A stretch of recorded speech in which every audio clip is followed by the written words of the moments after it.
ഇന്നൊരു വാട്ട ഈട്ടിനിടയായാലോ? അപ്പൊ കുറേ ദിവസമായില്ലേ ഇത് ചെയ്തിട്ട്. അങ്ങനെ നമുക്ക് ഇന്നൊരു വാട്ട ഈട്ട് ചെയ്യാട്ടാ. അപ്പൊ രാവിലെ തന്നെ സേമിയ ഉപ്പുമാവാണ് കേട്ടോ കഴിച്ചിട്ടുണ്ടായിരുന്നത്. പിന്നെ എനിക്കാണെങ്കിൽ ഈ ചായയും കാപ്പിയും ഒന്നും രാവിലെ നിർബന്ധം ഇല്ലാത്തത് കൊണ്ട് കുഴപ്പമില്ല കേട്ടോ. അങ്ങനെ ഞാൻ ചായ ഒന്നും കുടിക്കാൻ നിന്നില്ല. രാവിലെ എണീച്ച പാടെ ഒരു ഗ്ലാസ് ചൂടുവെള്ളം കുടിച്ചു.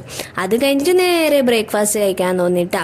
അങ്ങനെ നല്ല ചൂടോടെയാണ് കേട്ടോ ഇത് ഉപ്പുമാവ് കഴിക്കേണ്ടത്. അപ്പൊ നല്ല ടേസ്റ്റ് ഉണ്ടാവേ. അത് കഴിഞ്ഞൊരു 10-11 മണിയൊക്കെ ആകുമ്പോഴത്തേക്ക് അവല് കുറച്ച് ശർക്കരയൊക്കെ ഇട്ടിട്ട് അങ്ങനെ കഴിച്ചു കേട്ടാ. അങ്ങനെ ഇങ്ങനെ കഴിക്കുമ്പോൾ നല്ല ടേസ്റ്റ് ഉണ്ട്. അങ്ങനെ അതൊക്കെ കഴിച്ചു കഴിഞ്ഞതിന് ശേഷം കുറച്ച് സമയം കഴിഞ്ഞിട്ട് ഒരു ഏത്തപ്പഴം കഴിച്ചിട്ടുണ്ടായിരുന്നു കേട്ടോ. അങ്ങനെ ഏത്തപ്പഴം കൂടി കഴിച്ചു കഴിഞ്ഞതിന് ശേഷം എൻ്റെ വയറ് ഫുള്ളായേ. പിന്നെ ആണെങ്കിൽ എനിക്ക് ഒട്ടും വിശക്കുന്നേ ഇല്ലായിരുന്നു. ഇതാണെങ്കിൽ ഇച്ചിരി വലുപ്പമുള്ള ഏത്തപ്പഴം ആയതുകൊണ്ട് വയറങ്ങ് നിറഞ്ഞിട്ടുണ്ടായിരുന്നു കേട്ടാ. അത് കഴിഞ്ഞതിന് ശേഷം കുറച്ച് സമയം കഴിഞ്ഞിട്ട് ബോർബോൺ ബിസ്ക്കറ്റ് കഴിച്ചിട്ടുണ്ടായിരുന്നേ. പിന്നെ അതിൻ്റെ കൂടെ ഞാനാണെങ്കിൽ പാൽ ചായ ഉണ്ടാക്കാന്ന് വിചാരിച്ചു. നോക്കുമ്പോഴാണെങ്കിൽ ഇവിടെ പാലില്ല. അപ്പം എന്ത് ചെയ്യും, പാൽപ്പൊടി ഉണ്ടായിട്ടുണ്ടായിരുന്നു കേട്ടോ. അങ്ങനെ പാൽപ്പൊടി വെച്ചിട്ട് ചായ ഉണ്ടാക്കി എന്നിട്ട് അതും കൂടി കുടിച്ചു. അതൊക്കെ കുടിച്ചു കഴിഞ്ഞതിന് ശേഷം പിന്നെ രാത്രിയാണ് കേട്ടോ ഫുഡ് കഴിക്കുന്നത്.